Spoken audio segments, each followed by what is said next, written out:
ਧੂਰੀ ਵਿਖੇ ਰੇਲ ਰੋਕੋ ਅੰਦੋਲਨ ਸ਼ੁਰੂ ਕਰਨ ਤੋਂ ਪਹਿਲਾਂ ਸਰਦਾਰ ਸਿਮਰਨਜੀਤ ਸਿੰਘ ਮਾਨ ਨੂੰ ਕੀਤਾ ਗਿਆ ਨਜ਼ਰਬੰਦ।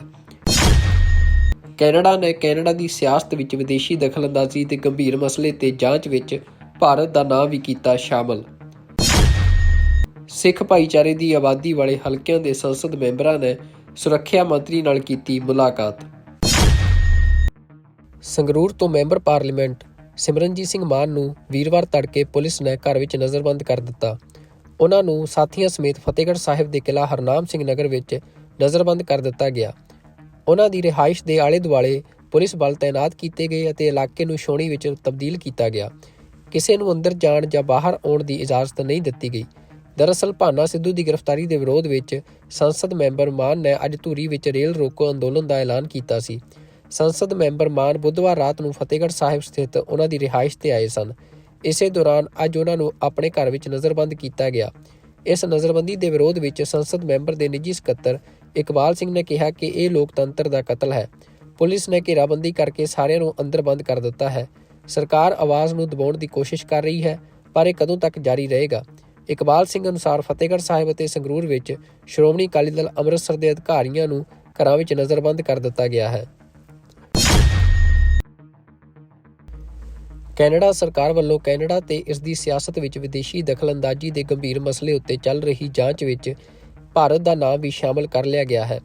ਪਹਿਲਾਂ ਇਹ ਜਾਂਚ ਵਿੱਚ ਖੁੱਲ੍ਹ ਕੇ ਚੀਨ ਅਤੇ ਰੂਸ ਦਾ ਨਾਮ ਹੀ ਸਾਹਮਣੇ ਆ ਰਿਹਾ ਸੀ, ਪਰ ਹੁਣ ਜਿਨ੍ਹਾਂ ਮੁਲਕਾਂ ਖਿਲਾਫ ਜਾਂਚ ਕੀਤੀ ਜਾ ਰਹੀ ਹੈ ਉਹਨਾਂ ਵਿੱਚ ਭਾਰਤ ਦਾ ਨਾਮ ਵੀ ਸ਼ਾਮਲ ਕਰ ਲਿਆ ਗਿਆ ਹੈ। ਇਹ ਨਿਰਪੱਖ ਜਾਂਚ ਕੈਨੇਡਾ ਵਿਚਲੇ ਵਿਦੇਸ਼ੀ ਦਖਲਅੰਦਾਜ਼ੀ ਕਮਿਸ਼ਨ ਵੱਲੋਂ ਕੀਤੀ ਜਾ ਰਹੀ ਹੈ ਤਾਂ ਕਿ ਕੈਨੇਡਾ ਦੀਆਂ ਚੋਣਾਂ ਵਿੱਚ ਰੂਸ, ਚੀਨ ਤੇ ਦੂਜੇ ਮੁਲਕਾਂ ਵੱਲੋਂ ਦਖਲਅੰਦਾਜ਼ੀ ਕੀਤੇ ਜਾਣ ਦੇ ਦੋਸ਼ਾਂ ਦੀ ਸੱਚਾਈ ਸਾਹਮਣੇ ਲਿਆਂਦੀ ਜਾ ਸਕੇ।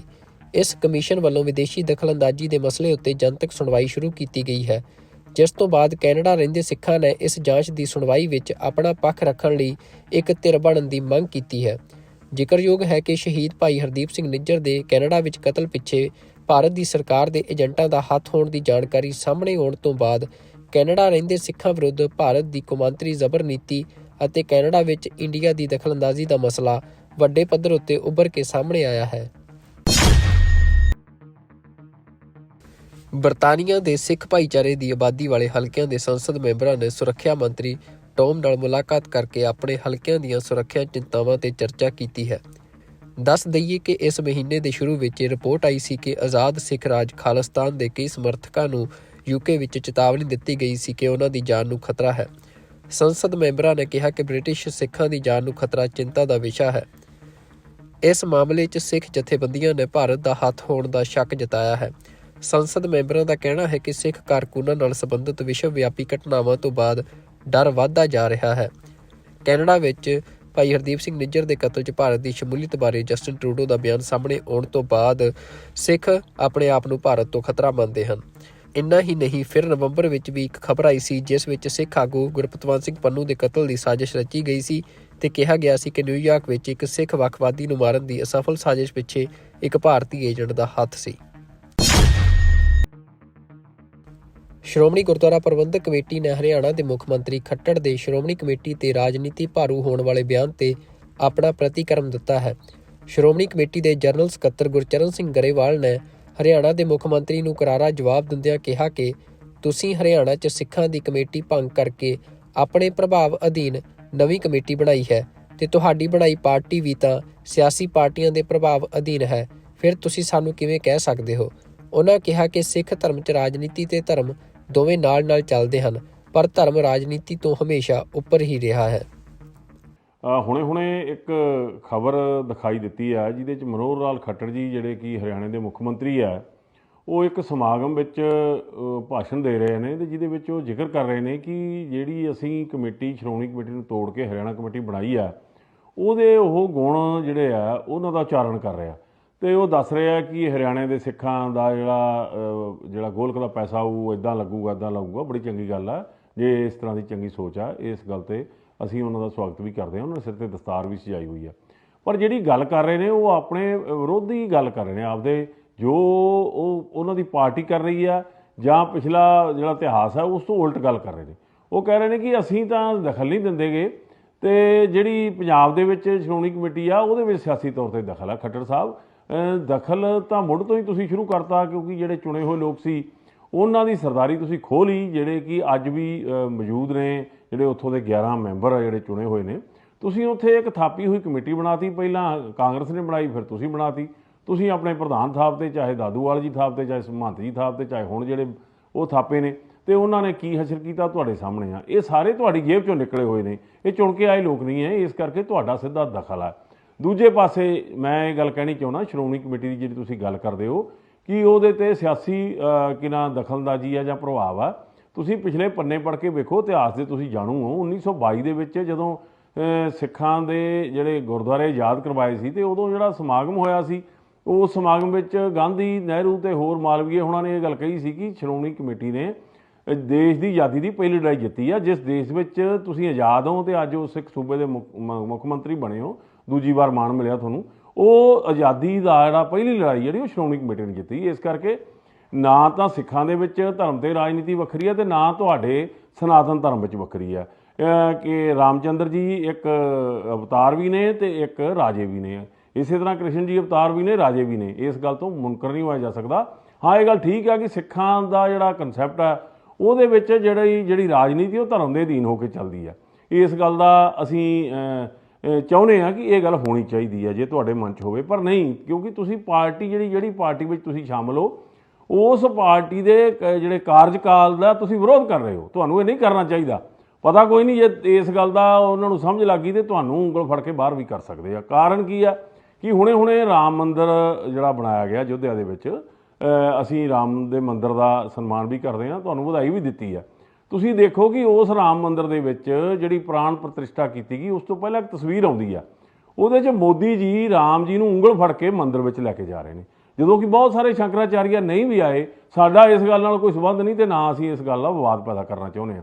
ਤੇ ਉਸ ਤੋਂ ਬਾਅਦ ਜਿਹੜੀ ਪ੍ਰਾਣ ਪ੍ਰਤਿਸ਼ਠਾ ਦੀ ਪੂਜਾ ਕੀਤੀ ਜਾਂਦੀ ਆ, ਤੁਸੀਂ ਦੇਖੋ ਕਿ ਦੁਨੀਆ ਭਰ ਦੇ ਜਿੰਨੇ ਸੰਤ ਤੇ ਧਾਰਮਿਕ ਆਗੂ ਆ, ਉਹ ਵਿਚਾਰੇ ਇੱਕ ਥਾਂ ਖੜੇ ਨੇ, ਤੇ ਪਰ ਸਾਰੀ ਜਿਹੜੀ ਕਿਰਿਆ ਪ੍ਰਣਾਲੀ ਆ, ਜਿਹੜਾ ਉੱਥੋਂ ਦਾ ਤੁਸੀਂ ਸਮਾਗਮ ਕੀਤਾ, ਉਹਦੇ ਜਿਹੜੇ ਸਾਰੇ ਕਾਰਜ ਨੇ, ਧਾਰਮਿਕ ਕਾਰਜ, ਉਹ ਮੋਦੀ ਜੀ ਕਰ ਰਹੇ ਨੇ। ਇਸ ਕਰਕੇ ਤੁਸੀਂ ਤਾਂ ਇਹ ਗੱਲ ਕਹਿ ਹੀ ਨਹੀਂ ਸਕਦੇ, ਪਰ ਕਿਉਂਕਿ ਤੁਸੀਂ ਜਸਟੀਫਾਈ ਕਰਨਾ ਵਾ ਸਿਰਫ ਹਰਿਆਣਾ ਕਮੇਟੀ ਨੂੰ, ਜਿਹੜਾ ਕਿ ਤੁਸੀਂ ਇੱਕ ਗਲਤ ਕੰਮ ਕੀਤਾ, ਜਿਹੜੀ ਕਿ ਸ਼੍ਰੋਮਣੀ ਗੁਰਦੁਆਰਾ ਪ੍ਰਬੰਧਕ ਕਮੇਟੀ ਨੂੰ ਤੋੜ ਕੇ ਸਿੱਖਾਂ ਦੀ ਸੰਸਥਾਵਾਂ ਨੂੰ ਕਮਜ਼ੋਰ ਕਰਨ ਦਾ ਜਿਹੜਾ ਏਜੰਡਾ ਸੀ, ਉਸ ਦਾ ਤੁਸੀਂ ਰੰਗ ਬਦਲਣ ਜਾ ਰਹੇ ਹੋ। ਸੋ ਇਹ ਹੋਣਾ ਨਹੀਂ ਗਾ। ਪਰ ਮੈਂ ਇਹ ਗੱਲ ਕਹੂੰਗਾ ਕਿ ਜਿਹੜਾ ਕੁਝ ਤੁਸੀਂ ਇਹ ਬਿਆਨਬਾਜ਼ੀ ਕਰ ਰਹੇ ਹੋ, ਪਹਿਲਾਂ ਤਾਂ ਤੁਸੀਂ ਕਿਹਨਾਂ ਖੱਟਰ ਸਾਹਿਬ ਆਪਣੀ ਪੀੜ੍ਹੀ ਥੱਲੇ ਸੋਟਾ ਵੀ ਫੇਰੋ, ਤੇ ਆਪਣੀ ਪਾਰਟੀ ਦੀਆਂ ਪਾਲਿਸੀਆਂ ਦੇ ਵਿੱਚ ਵੀ ਝਾਤ ਮਾਰੋ, ਫਿਰ ਤੁਸੀਂ ਜ਼ਰੂਰ ਇਸ ਗੱਲ ਦੀ ਟਿੱਪਣੀ ਕਰੋ। ਅਸੀਂ ਤੁਹਾਡੀ ਇਸ ਗੱਲ ਨੂੰ ਤਹਿ ਦਿਲ ਤੋਂ ਸਵੀਕਾਰ ਕਰਾਂਗੇ। ਸੁਲਤਾਨਪੁਰ ਲੋਧੀ ਦੇ ਗੁਰਦੁਆਰਾ ਸਾਹਿਬ ਵਿਖੇ ਪੰਜਾਬ ਪੁਲਿਸ ਵੱਲੋਂ ਕਾਰਵਾਈ ਸੰਬੰਧੀ ਸ਼੍ਰੋਮਣੀ ਕਮੇਟੀ ਦੇ ਵਿਸ਼ੇਸ਼ ਇਜਲਾਸ ਉਪਰੰਤ ਪ੍ਰੈਸ ਕਾਨਫਰੰਸ ਕੀਤੀ ਗਈ, ਜਿਸ ਵਿੱਚ ਸ਼੍ਰੋਮਣੀ ਕਮੇਟੀ ਪ੍ਰਧਾਨ ਨੇ ਇਜਲਾਸ ਦੌਰਾਨ ਪਾਏ 3 ਵਿਸ਼ੇਸ਼ ਮਤਿਆਂ ਬਾਰੇ ਜਾਣਕਾਰੀ ਸਾਂਝੀ ਕੀਤੀ। ਉਨ੍ਹਾਂ ਕਿਹਾ ਕਿ ਪਹਿਲੇ ਮਤੇ ਵਿੱਚ ਮੈਂਬਰ ਸਹਿਬਾਨਾਂ ਨੇ ਮੁੱਖ ਮੰਤਰੀ ਪੰਜਾਬ ਭਗਵੰਤ ਮਾਨ ਤੋਂ ਆਪਣੇ ਗ੍ਰਹਿ ਮੰਤਰੀ ਦੇ ਅਹੁਦੇ ਤੋਂ ਅਸਤੀਫੇ ਦੀ ਮੰਗ ਕੀਤੀ ਹੈ। ਦੂਜੇ ਮਤੇ ਵਿੱਚ ਪੰਜਾਬ ਪੁਲਿਸ ਦੇ ਅਧਿਕਾਰੀਆਂ ਸਮੇਤ ਮੁੱਖ ਮੰਤਰੀ ਭਗਵੰਤ ਮਾਨ ਤੇ 295 ਦਾ ਪਰਚਾ ਦਰਜ ਕਰਨ ਦੀ ਮੰਗ ਕੀਤੀ ਗਈ ਹੈ। ਸ਼੍ਰੋਮਣੀ ਕਮੇਟੀ ਵੱਲੋਂ ਕਿਹਾ ਗਿਆ ਹੈ ਕਿ ਸੁਲਤਾਨਪੁਰ ਲੋਧੀ ਦੇ ਗੁਰਦੁਆਰਾ ਸਾਹਿਬ ਵਿਖੇ ਕੀਤੀ ਗਈ ਬੇਅਦਬੀ ਦੀ ਘਟਨਾ ਇੱਕ ਪੱਤਰਕਾਰ ਦੇ ਕੈਮਰੇ 'ਚ ਕੈਦ ਹੋ ਗਈ ਸੀ, ਪਰ ਉਸ ਪੱਤਰਕਾਰ ਨਾਲ ਵੀ ਕੁੱਟਮਾਰ ਕੀਤੀ ਗਈ, ਜਿਸ ਦੀ ਪੰਜਾਬ ਸਰਕਾਰ ਜਵਾਬਦੇਹ ਹੈ। ਕਿਉਂਕਿ ਲੰਬੇ ਅਰਸੇ ਤੋਂ 2017 ਤੋਂ ਔਨਵਰਡ ਗੁਟਕੇ ਹੱਥ 'ਚ ਫੜਨ ਵਾਲੀ ਸਰਕਾਰ ਕਿ ਬੇਅਦਬੀ ਦੇ ਦੋਸ਼ੀਆਂ ਨੂੰ, ਬਰਗਾੜੀ ਦੇ ਦੂਜਿਆਂ ਨੂੰ ਸਜ਼ਾਵਾਂ ਦੇਵਾਂਗੇ, 5 ਸਾਲ ਕੁਝ ਨਹੀਂ ਕੀਤਾ, ਖਤਮ ਹੋਈ ਕਹਾਣੀ। ਆ 2022 'ਚ ਜਿਹੜੀ ਹੁਣ ਮੌਜੂਦਾ ਸਰਕਾਰ 24 ਘੰਟਿਆਂ ਦੇ ਵਿੱਚ ਇਹ ਸਾਰੇ ਫੈਸਲੇ ਕਰਾਂਗੇ, ਇਹ ਵੀ 2 ਸਾਲ ਇਸੇ ਗੱਲ 'ਚ ਨਿਕਲ ਗਏ। ਕਦੇ ਇੱਕ ਸਿੱਟ ਬਣੀ, ਕਦੇ ਦੂਜੀ ਸਿੱਟ ਬਣੀ, ਨਿਕਲਿਆ ਕੁਝ ਵੀ ਨਹੀਂ। ਪਰ ਇਸ ਸਰਕਾਰ ਨੇ ਇੱਕ ਸਿੱਖਾਂ ਦਾ ਸਬਰ ਹੋਰ ਦੇਖਿਆ ਕਿ 23 ਨਵੰਬਰ 2023 ਨੂੰ ਜਿਹੜੀ ਇਹ ਘਟਨਾ ਕੀਤੀ, ਪੁਲਿਸ ਕਿਹਦੇ ਕਹੇ ਅੰਦਰ ਗੁਰਦੁਆਰੇ 'ਚ ਐਂਟਰ ਹੋਈ, ਪੁਲਿਸ ਕਿਹਦੇ ਕਹੇ ਬੂਟਾਂ ਸਮੇਤ ਅੰਦਰ ਗਈ, ਤੇ ਪੁਲਿਸ ਨੇ ਕਿਹਦੇ ਕਹੇ ਦੇ ਉੱਤੇ ਇਹ ਜਿਹੜੀ ਫਾਇਰਿੰਗ ਕੀਤੀ ਆ। ਸੋ ਇਹ ਸਵਾਲ ਸੀਗੇ ਮੁੱਦੇ ਮੇਨ ਤੌਰ ਦੇ ਉੱਤੇ, ਤੇ ਪੀਟੀਸੀ ਦੇ ਜਿਹੜੇ ਕਰਮਚਾਰੀ ਫੱਟੜ ਹੋਏ ਉਹਨਾਂ ਦਾ ਵੀ ਅੱਜ ਡਿਸਕਸ ਹੋਇਆ, ਕਿਉਂਕਿ ਇੱਕ ਪਾਸੇ ਆਪਾਂ ਮੀਡੀਆ ਦੀ ਕਹਿੰਦੇ ਆ ਵੀ ਮੀਡੀਆ ਆਜ਼ਾਦ ਆ, ਮੀਡੀਆ ਚੌਥਾ ਥੰਮ ਆ, ਤੇ ਅੱਜ ਆਪਾਂ ਮੀਡੀਆ ਨੇ ਜੇ ਕਵਰੇਜ ਕੀਤੀ ਉਹਨੂੰ ਵੀ ਆਪਾਂ ਤਸ਼ੱਦਦ ਨਹੀਂ ਕੀਤਾ, ਉਂਗਲਾਂ ਇਦਾਂ ਤੋਰੀਆਂ ਜਿੱਦਾਂ ਜੰਗਲ ਦਾ ਰਾਜ ਹੁੰਦਾ। ਸੋ ਇਹਦਾ ਖੁਦਕਿਸਮਤੀ ਕਹਿ ਲਓ ਕਿ ਉਹ ਉਹਨਾਂ ਕੋਲ ਇੱਕ ਵੀਡੀਓ ਰਿਕਾਰਡਿੰਗ ਰਹਿ ਗਈ, ਉਹਦੇ ਨਾਲ ਸਾਰਾ ਜਿਹੜਾ ਮਾਮਲਾ ਉਹ ਕਲੀਅਰ ਹੋ ਗਿਆ। ਸੋ ਅੱਜ ਹਾਊਸ ਨੇ ਸਾਰੇ ਨੇ ਇਹ ਫੈਸਲਾ ਕੀਤਾ ਕਿ 2 ਸਾਲ ਹੋ ਗਏ ਇਹਦੇ ਵਿੱਚ ਬੜੀਆਂ ਬੜਬੜੀਆਂ ਬੇਅਦਬੀਆਂ ਹੋਈਆਂ, ਔਰ ਉਹ ਬੇਅਦਬੀਆਂ ਦਾ ਸਿਰਫ ਪਰਚਾ ਦਰਜ ਕਰਨਾ ਏਡਾ ਹੀ ਮੰਤਵ ਨਹੀਂ ਹੁੰਦਾ, ਉਹਦੇ ਵਿੱਚ ਗਾਹਾਂ ਕਾਰਵਾਈਆਂ ਕੀ ਹੋਈਆਂ ਉਹ ਅੱਜ ਤੱਕ ਟੁੱਸ ਪਈਆਂ। ਸੋ ਉਹਦੇ ਸਬੰਧ ਦੇ ਵਿੱਚ ਅੱਜ ਸਾਡੇ ਜਿਹੜੇ ਆ ਉਹ 4 ਮਤੇ ਚੇਚੇ ਤੌਰ ਤੇ ਸਾਰੇ ਮੈਂਬਰ ਸਾਹਿਬਾਨਾਂ ਨੇ ਜਿਹੜੇ ਪੇਸ਼ ਕੀਤੇ, ਵੱਖੋ ਵੱਖਰੇ ਆਪਣੇ ਵਿਊ ਪ੍ਰਗਟ ਕਰਕੇ। ਉਹਦੇ ਵਿੱਚ ਸਭ ਤੋਂ ਪਹਿਲਾ ਮਤਾ ਜਿਹੜਾ ਉਹ ਗੁਰਦੁਆਰਾ ਸ਼੍ਰੀ ਅਕਾਲ ਬੁੰਗਾ ਸਾਹਿਬ ਤੇ ਪੁਲਿਸ ਵੱਲੋਂ ਗੋਲੀਬਾਰੀ ਅਤੇ ਮਰਿਆਦਾ ਦੀ ਉਲੰਘਣ ਦੇ ਮੁੱਖ ਦੋਸ਼ੀ ਵਜੋਂ ਤੇ ਗ੍ਰਹਿ ਮੰਤਰੀ ਵਜੋਂ ਸ਼੍ਰੀ ਭਗਵੰਤ ਮਾਨ ਆਪਣੇ ਅਹੁਦੇ ਤੋਂ ਤੁਰੰਤ ਅਸਤੀਫਾ ਦੇਣ। ਇਹ ਇੱਕ ਵੱਡਾ ਮਤਾ ਅੱਜ ਜਿਹੜਾ ਸ਼੍ਰੋਮਣੀ ਗੁਰਦੁਆਰਾ ਪ੍ਰਬੰਧਕ ਕਮੇਟੀ ਦਾ ਉਸ ਸੰਬੰਧ ਵਿੱਚ ਹਾਊਸ 'ਚ ਪੇਸ਼ ਹੋਇਆ, ਜਿਹੜਾ ਪਾਸ ਕੀਤਾ ਗਿਆ। ਦੂਸਰਾ ਮਤਾ ਗੁਰਦੁਆਰਾ ਸਾਹਿਬ ਵਿਖੇ ਗੋਲੀਬਾਰੀ ਅਤੇ ਬੇਅਦਬੀ ਦੀ ਘਟਨਾ ਦੇ ਹਰ ਜ਼ਿੰਮੇਵਾਰ ਖਿਲਾਫ ਸਮੇਤ ਮੁੱਖ ਮੰਤਰੀ ਪੰਜਾਬ 295 ਏ ਤਹਿਤ ਫੌਜਦਾਰੀ ਤਹਿਤ ਇਹ ਪਰਚਾ ਜਿਹੜਾ ਆ ਉਹ ਦਰਜ ਕੀਤਾ ਜਾਵੇ। ਤੀਸਰਾ ਮਤਾ ਕਿ ਸ਼੍ਰੋਮਣੀ ਗੁਰਦੁਆਰਾ ਪ੍ਰਬੰਧਕ ਕਮੇਟੀ ਦਾ ਇੱਕ ਵਫਦ ਗਵਰਨਰ ਪੰਜਾਬ ਨੂੰ ਮੁੱਖ ਮੰਤਰੀ ਤੇ ਇਹ ਕਾਰਵਾਈ ਕਰਨ ਲਈ ਜਿਹੜਾ ਆ ਉਹ ਜਾ ਕੇ ਮਿਲੇ, ਤਾਂ ਕਿ 30 ਨਵੰਬਰ 2023 ਦੇ ਜਿਹੜੇ ਮੁੱਖ ਦੋਸ਼ੀ ਆ ਜਿਨ੍ਹਾਂ ਨੇ ਪੁਲਿਸ ਅੰਦਰ ਬਾੜੀ ਔਰ ਪੁਲਿਸ ਨੇ ਅੰਦਰ ਗੋਲੀਆਂ ਚਲਾ ਕੇ ਮਰਿਆਦਾ ਦਾ ਉਲੰਘਣ ਕੀਤਾ, ਉਹਨਾਂ ਦੇ ਸੰਬੰਧ ਦੇ ਵਿੱਚ ਗਵਰਨਰ ਪੰਜਾਬ ਨੂੰ ਅਪਰੋਚ ਕਰੇ। ਤੇ ਚੌਥਾ, ਇਹ ਸ਼੍ਰੋਮਣੀ ਕਮੇਟੀ ਨੇ ਇਹ ਵੀ ਫੈਸਲਾ ਕੀਤਾ ਕਿ ਜੇ ਸਰਕਾਰ ਕੋਈ ਐਕਸ਼ਨ ਨਹੀਂ ਕਰਦੀ ਤੇ ਫਿਰ ਅਸੀਂ ਕਾਨੂੰਨੀ ਚਾਰਾਜੋਰੀ, ਉਹ ਕਾਨੂੰਨੀ ਚਾਰਾਜੋਰੀ ਕੀ ਹੁੰਦੀ ਆ? ਉਹ ਕਾਨੂੰਨੀ ਚਾਰਾਜੋਰੀ ਹੁੰਦੀ ਪਹਿਲਾਂ ਪੁਲਿਸ ਨੂੰ ਅਪਰੋਚ ਕਰੋ, ਫਿਰ ਉਹ ਤੋਂ ਬਾਅਦ ਦਰਵਾਜ਼ੇ ਅਦਾਲਤਾਂ ਦੇ ਖੜਕਾਏ ਜਾਣ। ਉਹ ਫਿਰ ਦਰਵਾਜ਼ੇ ਅਦਾਲਤਾਂ ਦੇ ਵੀ ਸ਼੍ਰੋਮਣੀ ਗੁਰਦੁਆਰਾ ਪ੍ਰਬੰਧਕ ਕਮੇਟੀ ਖੜਕਾਊਗੀ, ਜਿਨ੍ਹਾਂ ਨੂੰ ਆਪਾਂ ਇਸਤਗਾਸਾ ਕਹਿੰਦੇ ਆ। ਪਰ ਅਸੀਂ ਆਸ ਰੱਖਦੇ ਹਾਂ, ਕਿਉਂਕਿ ਸਰਕਾਰ ਚੁੱਪ ਬੈਠੀ ਆ, ਐਡਮਿਨਿਸਟ੍ਰੇਸ਼ਨ ਚੁੱਪ ਬੈਠੀ ਆ, ਸਿੱਟ ਬਣਾਈ ਨੂੰ 3 ਮਹੀਨੇ ਹੋ ਗਏ, ਉਹਦੀ ਕੋਈ ਕਾਰਗੁਜ਼ਾਰੀ ਨਹੀਂ। ਇਹ ਚੁੱਪ ਰਹਿਣੀ ਜਿਹੜੀ ਇਹ ਕਿਸ ਗੱਲ ਵੱਲ ਇਸ਼ਾਰਾ ਕਰਦੀ ਆ? ਜਿੱਦਾਂ ਸਿਆਣੇ ਕਹਿੰਦੇ ਨਾ ਵੀ ਜੇ ਕੋਈ ਬੰਦਾ ਸਵਾਲ ਕਰੇ ਤੇ ਚੁੱਪ ਰਹੇ, ਤੇ ਇਹਦਾ ਮਤਲਬ ਇਟ ਅਮਾਊਂਟਸ ਟੂ ਐਡਮਿਸ਼ਨ। ਇਹਦਾ ਮਤਲਬ ਇਹ ਆਪ ਉਸ ਗੱਲ ਨੂੰ ਐਕਸੈਪਟ ਕਰਦੇ ਆ ਕਿ ਉੱਥੇ ਹੋਈ ਇਹ ਬੇਅਦਬੀ ਦੇ ਇਹ ਮੁੱਖ ਦੋਸ਼ੀ ਆ। ਉਹ ਤੋਂ ਇਲਾਵਾ ਜੇ ਕੋਈ ਕਾਰਵਾਈ ਨਹੀਂ ਹੁੰਦੀ ਤਾਂ ਸ਼੍ਰੋਮਣੀ ਗੁਰਦੁਆਰਾ ਪ੍ਰਬੰਧਕ ਕਮੇਟੀ ਇੱਕ ਵਿਸ਼ਾਲ ਇਕੱਠ ਸਾਰੀਆਂ ਜਿੰਨੀਆਂ ਵੀ ਜਥੇਬੰਦੀਆਂ, ਜਿੰਨੀਆਂ ਸਿੱਖ ਪੰਥ ਦੀਆਂ ਰਹਿਨਮਾਈ ਦੇ ਵਿੱਚ ਵਿਚਰਦੀਆਂ, ਉਹਨਾਂ ਸਾਰਿਆਂ ਨੂੰ ਇਕੱਠੇ ਬੁਲਾ ਕੇ ਫਿਰ ਇੱਕ ਜਿਹੜਾ ਆ ਉਹ ਸੰਘਰਸ਼ ਜਿਹੜਾ ਆ ਇਹਦੇ ਸੰਬੰਧ ਦੇ ਵਿੱਚ ਵਿੱਢਣ ਦਾ ਜਿਹੜਾ ਆ ਉਹ ਬੈਠ ਕੇ ਫੈਸਲਾ ਕਰਾਂਗੇ। ਸੋ ਮੁੱਖ ਤੌਰ ਤੇ ਇਹ 4 ਅੱਜ ਜਿਹੜੇ ਮੇਨ ਮੁੱਦੇ ਸੀਗੇ ਸਾਡੇ, ਜਿਹੜੇ ਸ਼੍ਰੋਮਣੀ ਗੁਰਦੁਆਰਾ ਪ੍ਰਬੰਧਕ ਕਮੇਟੀ ਦੇ ਜਨਰਲ ਹਾਊਸ ਦੇ ਵਿੱਚ ਜਿਹੜੇ ਆ ਉਹ ਸਾਰੇ ਹੋਏ। ਸ਼੍ਰੋਮਣੀ ਅਕਾਲੀ ਦਲ ਬਾਦਲ ਦੇ ਆਗੂ ਬਿਕਰਮ ਸਿੰਘ ਮਜੀਠੀਆ ਨੇ ਸਿਆਸਤ ਛੱਡਣ ਦੀ ਗੱਲ ਕਰਦੇ ਹੋਏ ਆਪ ਸੁਪਰੀਮੋ ਅਰਵਿੰਦ ਕੇਜਰੀਵਾਲ ਦੇ ਸਾਹਮਣੇ ਸ਼ਰਤ ਰੱਖੀ ਹੈ। ਮਜੀਠੀਆ ਨੇ ਕੇਜਰੀਵਾਲ ਨੂੰ ਕਿਹਾ ਕਿ ਜੇਕਰ 5 ਮੰਗਾਂ ਨੂੰ ਪੰਜਾਬ ਵਿੱਚ ਪੂਰਾ ਕਰ ਦੇਣ ਤਾਂ ਉਹ ਸਿਆਸਤ ਨੂੰ ਅਲਵਿਦਾ ਕਹਿ ਦੇਣਗੇ। ਦਰਅਸਲ ਦਿੱਲੀ ਦੇ ਮੁੱਖ ਮੰਤਰੀ ਅਰਵਿੰਦ ਕੇਜਰੀਵਾਲ ਨੇ 5 ਮੰਗਾਂ ਕੇਂਦਰ ਦੇ ਸਾਹਮਣੇ ਰੱਖਦੇ ਹੋਏ ਕਿਹਾ ਸੀ ਕਿ ਜੇਕਰ ਉਹ ਪੂਰੀਆਂ ਹੋ ਜਾਣ ਤਾਂ ਉਹ ਸਿਆਸਤ ਛੱਡ ਦੇਣਗੇ। ਇਹਨਾਂ ਮੰਗਾਂ ਵਿੱਚ ਸਿੱਖਿਆ ਵਿੱਚ ਸੁਧਾਰ, ਚੰਗਾ ਇਲਾਜ, ਮਹਿੰਗਾਈ ਘੱਟ ਕਰਨਾ, ਨੌਜਵਾਨਾਂ ਨੂੰ ਰੁਜ਼ਗਾਰ ਦੇਣਾ, ਗਰੀਬ ਨੂੰ 24 ਘੰਟੇ ਮੁਫਤ ਬਿਜਲੀ ਸ਼ਾਮਲ ਸੀ। ਕੇਜਰੀਵਾਲ ਦੇ ਇਸ ਬਿਆਨ ਤੇ ਮਜੀਠੀਆ ਨੇ ਤੰਜ ਕੱਸਿਆ। ਕੇਜਰੀਵਾਲ ਦੇ ਇਸ ਬਿਆਨ ਤੋਂ ਬਾਅਦ ਬਿਕਰਮ ਸਿੰਘ ਮਜੀਠੀਆ ਨੇ ਆਪਣੇ ਸੋਸ਼ਲ ਮੀਡੀਆ ਤੇ ਪੋਸਟ ਕਰਦੇ ਹੋਏ ਤੰਜ ਕੱਸਿਆ। ਮਜੀਠੀਆ ਨੇ ਕਿਹਾ ਕਿ ਜੇਕਰ ਇਹ ਸਾਰੀਆਂ ਮੰਗਾਂ ਪੰਜਾਬ ਵਿੱਚ ਅਰਵਿੰਦ ਕੇਜਰੀਵਾਲ ਪੂਰੀਆਂ ਕਰ ਦੇਣ ਤਾਂ ਉਹ ਵੀ ਸਿਆਸਤ ਛੱਡ ਦੇਣਗੇ।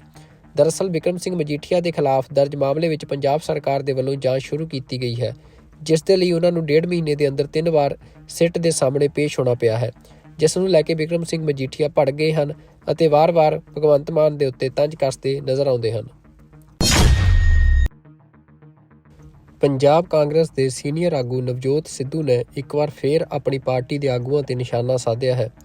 ਹਾਲਾਂਕਿ ਇਸ ਵਾਰ ਉਹਨਾਂ ਨੇ ਕਿਸੇ ਤੇ ਸਿੱਧਾ ਹਮਲਾ ਕਰਨ ਦੀ ਬਜਾਏ ਵਿਅੰਗ ਦਾ ਸਹਾਰਾ ਲਿਆ ਹੈ।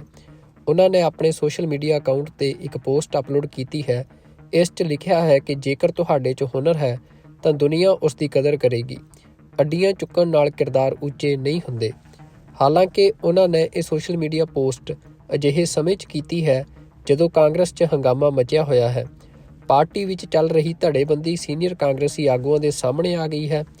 ਇਸ ਦੇ ਉਲਟ ਸਿੱਧੂ ਦੀਆਂ ਰੈਲੀਆਂ ਪੂਰੀ ਤਰ੍ਹਾਂ ਸਫਲ ਰਹੀਆਂ ਹਨ। ਸਿੱਧੂ ਦੀ ਇਹ ਪੋਸਟ ਅਜਿਹੇ ਸਮੇਂ ਸਾਹਮਣੇ ਆਈ ਹੈ ਜਦੋਂ ਇਨ੍ਹੀਂ ਦਿਨੀ ਪੰਜਾਬ ਕਾਂਗਰਸ ਦੇ ਸੀਨੀਅਰ ਆਗੂ ਲੋਕ ਸਭਾ ਹਲਕਿਆਂ ਦਾ ਦੌਰਾ ਕਰਕੇ ਵਰਕਰਾਂ ਨਾਲ ਮੀਟਿੰਗਾਂ ਕਰ ਰਹੇ ਹਨ, ਜਿੱਥੇ ਜ਼ਿਆਦਾਤਰ ਥਾਵਾਂ ਤੇ ਪਾਰਟੀ ਧੜੇਬੰਦੀ ਸਾਹਮਣੇ ਆ ਚੁੱਕੀ ਹੈ। ਫਤਿਹਗੜ੍ਹ ਸਾਹਿਬ, ਲੁਧਿਆਣਾ ਅਤੇ ਅੰਮ੍ਰਿਤਸਰ ਵਿੱਚ ਕਾਂਗਰਸੀ ਵਰਕਰ ਆਪਸ ਵਿੱਚ ਭਿੜ ਗਏ। ਇਸ ਦੌਰਾਨ ਸੀਨੀਅਰ ਆਗੂਆਂ ਨੂੰ ਦਖਲ ਦੇਣਾ ਪਿਆ। ਅਜਿਹੇ 'ਚ ਪਾਰਟੀ 'ਚ ਸਭ ਕੁਝ ਠੀਕ ਨਾ ਹੋਣ ਦੇ ਸੰਕੇਤ ਸਾਫ਼ ਹਨ, ਜਦਕਿ ਪਾਰਟੀ ਇੰਚਾਰਜ ਦੇਵੇਂਦਰ ਯਾਦਵ ਦਾ ਇਸ ਮਾਮਲੇ 'ਚ ਕਹਿਣਾ ਸੀ ਕਿ ਰੈਲੀਆਂ 'ਚ ਕੋਈ ਹੰਗਾਮਾ ਨਹੀਂ ਹੋਇਆ। ਜੇਕਰ ਵਰਕਰ ਆਪਣਾ ਗੁੱਸਾ ਘਰ 'ਚ ਨਹੀਂ ਕੱਢਣਗੇ ਤਾਂ ਕਿੱਥੇ ਕੱਢਣਗੇ। ਉੱਧਰ ਕਾਂਗਰਸ ਦੇ ਰਾਸ਼ਟਰੀ ਪ੍ਰਧਾਨ ਮਲਿਕਾਰਜੁਨ ਖੜਗੇ ਇਸ ਮਹੀਨੇ ਪੰਜਾਬ ਆ ਰਹੇ ਹਨ। ਉਹ ਸਮਰਾਲਾ ਵਿੱਚ ਪਾਰਟੀ ਦੀ ਕਨਵੈਨਸ਼ਨ ਵਿੱਚ ਸ਼ਿਰਕਤ ਕਰਨਗੇ। ਅਜਿਹੇ ਵਿੱਚ ਮੰਨਿਆ ਜਾ ਰਿਹਾ ਹੈ ਕਿ ਪਾਰਟੀ ਆਗੂ ਕਿਸੇ ਵੀ ਤਰ੍ਹਾਂ ਦੀ ਬਿਆਨਬਾਜ਼ੀ ਵਿੱਚ ਫਸਣ ਤੋਂ ਬਚ ਰਹੇ ਹਨ। ਸਭ ਦਾ ਧਿਆਨ ਸੰਮੇਲਨ ਨੂੰ ਸਫਲ ਬਣਾਉਣ ਤੇ ਲੱਗਿਆ ਹੋਇਆ ਹੈ। ਪਾਰਟੀ ਇੰਚਾਰਜ ਦਵਿੰਦਰ ਯਾਦਵ ਖੁਦ ਸਮਰਾਲਾ ਆ ਕੇ ਜਗ੍ਹਾ ਦਾ ਨਿਰੀਖਣ ਕਰ ਚੁੱਕੇ ਹਨ। ਦੇਖੋ ਸਵਾਲ ਕੀ ਹੈ, ਹਰੇਕ ਪੰਜਾਬ ਦੇ ਪਹਿਰੇਦਾਰ ਦਾ ਅਸਲੀ ਸਵਾਲ ਕੀ ਹੈ, ਉਹ ਕਿ ਸਾਨੂੰ ਇਸ ਦਲਦਲ ਚੋਂ ਕੱਢੂ ਕੌਣ। ਉਦੋਂ ਵੀ ਵੱਡਾ ਸਵਾਲ ਹੈ ਕਿਵੇਂ। ਤੇ ਫੇਰ ਆਉਂਦਾ ਵੀ ਕੋਈ ਇਹੋ ਜਿਹਾ ਬੰਦਾ ਜਿਹੜਾ ਸਾਨੂੰ ਧੋਖੇ ਦਿੰਦੇ ਰਹੇ ਨੇ, ਕੋਈ ਇਹੋ ਜਿਹਾ ਬੰਦਾ ਵੀ ਹੈ ਜਿਹਦਾ ਕਿਰਦਾਰ ਹੈ ਜਿਹੜਾ ਡੋਲਿਆ ਨਹੀਂ ਕਦੇ, ਸਮਝੇ। ਕਰੂਗਾ ਤੇ ਉਹੀ ਨਾ ਜਿਹਦੀ ਵਿਜ਼ਨ ਹੋਊਗੀ। ਅੱਜ ਵੇਖੋ ਆ ਰਾਹੁਲ ਜੀ ਨੇ ਇਹ ਕਿਹਾ ਜੀ 5 ਨਿਆਏ ਹੋਣਗੇ। ਹੁਣ ਕਿੱਥੇ ਨਿਆਂ ਦੀ ਗੱਲ ਕਰਤੀ ਤੇ ਕਿੱਥੇ 5 ਦੀ ਗੱਲ ਕੀਤੀ ਵੀ ਭਾਈ ਇਹਨਾਂ ਨੂੰ ਬੈਨੀਫਿਟ ਇਦਾਂ ਮਿਲੂਗਾ, ਇਹਨਾਂ ਨੂੰ ਬੈਨੀਫਿਟ ਇਦਾਂ ਮਿਲੂ। ਜਦ ਤੱਕ ਤੁਹਾਡਾ ਕੋਈ ਰੋਡ ਮੈਪ ਨਹੀਂ ਹੈ ਕਿ ਤੁਸੀਂ ਕਿਸ ਤਰੀਕੇ ਨਾਲ ਕੱਢੋਗੇ, ਕਿਸ ਤਰੀਕੇ ਨਾਲ ਇਹ 50-60 ਹਜ਼ਾਰ ਕਰੋੜ ਰੁਪਏ ਜਿਹੜੇ ਖਾ ਜਾਂਦੇ ਆ ਤੇ 90 ਕਰੋੜ ਰੋਜ਼ ਦਾ ਕਰਜ਼ਾ, 90 ਕਰੋੜ ਰੋਜ਼ ਦਾ ਕਰਜ਼ਾ ਲੋਕਾਂ ਨੂੰ ਲਾਹਣ ਲਈ ਛੱਡ ਜਾਂਦੇ ਆ ਤੇ ਗੁਲਛਰਰੇ ਉਡਾ ਕੇ ਮੌਲਾਂ ਬਣ ਜਾਂਦੀਆਂ, ਕਿਤੇ 1200 ਕਿੱਲੇ ਜ਼ਮੀਨ ਬਣ ਜਾਂਦੀ ਹੈ ਵਿਦੇਸ਼ਾਂ 'ਚ ਤੇ ਉਹ ਮਨੀ ਲਾਂਡਰਿੰਗ ਦੇ ਨਾਲ ਸਾਰਾ ਚਲਾ ਜਾਂਦਾ। ਇਹ ਕਦ ਤੱਕ ਚੱਲੂ। ਸੋਨੇ ਦੇ ਅੰਡੇ ਦੇਣ ਵਾਲੀ ਮੁਰਗੀ ਦਾ ਗਲ ਘੋਟ ਦਿਓਗੇ ਤੇ ਕਿੱਥੋਂ ਲਾਉਂਗੇ। ਕਹਿਣਾ ਹੈ ਕਿ ਸੋਨੇ ਦੀ ਚਿੜੀਆ ਬਣਾ ਦੇਾਂਗੇ ਤੇ ਕਰਨਾ ਉਹੀ ਜਿਹੜਾ ਡੋਬ ਦੇਵੇ, ਜਿਹੜਾ ਗਰਕ ਦੇਵੇ ਤੇ ਜਿਹੜਾ ਪੰਜਾਬ ਦੇ ਉੱਤੇ ਇੰਨਾ ਕਰਜ਼ਾ ਚੜਾ ਕੇ ਪੰਜਾਬ ਨੂੰ GDP ਡੈਟ ਰੇਸ਼ੋ ਦੇ ਵਿੱਚ ਮੀਜ਼ੋਰਾਮ ਤੋਂ ਉੱਤੇ ਹੈ ਪੰਜਾਬ। ਬਸ ਮੀਜ਼ੋਰਾਮ ਸੋਚ ਕੇ ਦੇਖੋ ਜਰਾ ਕਿ ਜਿਹੜਾ ਨੰਬਰ 1 ਸੂਬਾ ਸੀ ਅੱਜ ਉਹ 28 ਸੂਬੇ 8 ਯੂਨੀਅਨ ਟੈਰੀਟਰੀ 28 ਸੂਬੇ ਦੇ 27ਵੇਂ ਨੰਬਰ ਦੇ ਉੱਤੇ ਡੈਟ GDP ਰੇਸ਼ੋ ਸ੍ਰੀਲੰਕਾ ਵੱਲ ਨੂੰ ਵਧ ਰਿਹਾ। 48 ਡੈਟ GDP ਰੇਸ਼ੋ, 50 ਦੇ ਉੱਤੇ ਖਤਰੇ ਦੀ ਘੰਟੀ। ਮੇਰੀ ਗੱਲ ਨੂੰ ਸਮਝੋ ਤੇ ਤੁਸੀਂ ਇਹ ਦੇਖੋ ਕਿ ਹਿੰਦੁਸਤਾਨ ਦੀ ਐਵਰੇਜ ਪਰ ਕੈਪੀਟਾ ਇਨਕਮ ਸਮਝਦੇ ਹੋ ਵੀ ਇੱਕ ਬੰਦੇ ਦੀ ਔਸਤਨ ਇਨਕਮ ਜਿਹੜੀ ਹੈ ਉਹ 6,95,000 ਤੇ ਪੰਜਾਬ ਦੀ 1,80,000। ਜਿਨ੍ਹਾਂ ਨੇ ਪਰਮਵੀਰ ਚੱਕਰ ਜਿੱਤ ਕੇ ਦਿੱਤੇ, ਜਿਨ੍ਹਾਂ ਨੇ ਸਭ ਤੋਂ ਵੱਧ ਮੈਡਲ ਜਿੱਤੇ, ਜਿਨ੍ਹਾਂ ਨੇ ਸਭ ਤੋਂ ਵੱਧ ਅੰਨ ਦਿੱਤਾ, ਜਿਨ੍ਹਾਂ ਨੇ ਗਰੀਬਾਂ ਦਾ ਪੇਟ ਭਰਿਆ, PDS ਕੀਤਾ, ਜਿਹੜੇ ਫੌਜ ਦੇ ਵਿੱਚ ਸਭ ਤੋਂ ਵੱਧ ਮੈਡਲ ਜਿੱਤੇ ਆ, ਜਿਹੜੇ ਢਾਲ ਨੇ। ਤਾਂ ਹੀ ਤਾਂ ਮੈਂ ਕਹਿੰਦਾ ਯੂਨੀਅਨ ਆਫ ਸਟੇਟਸ ਹੈ ਭਾਈ, ਇੱਕ ਗੁਲਦਸਤਾ ਹੈ। ਇਹਦੇ 'ਚ ਕਿਸੇ ਇੱਕ ਦੀ ਵੀ ਖੁਸ਼ਬੂ ਨੂੰ ਤੋੜੋਗੇ ਤੇ ਯੂਨੀਅਨ ਆਫ ਸਟੇਟਸ ਜਿਨ੍ਹਾਂ ਨੂੰ ਅੱਡ-ਅੱਡ ਤਾਕਤਾਂ ਦਿੱਤੀਆਂ ਹੋਈਆਂ ਨੇ, ਯੂਨੀਅਨ ਨੇ। ਸੈਂਟਰ ਕੀ ਹੈ?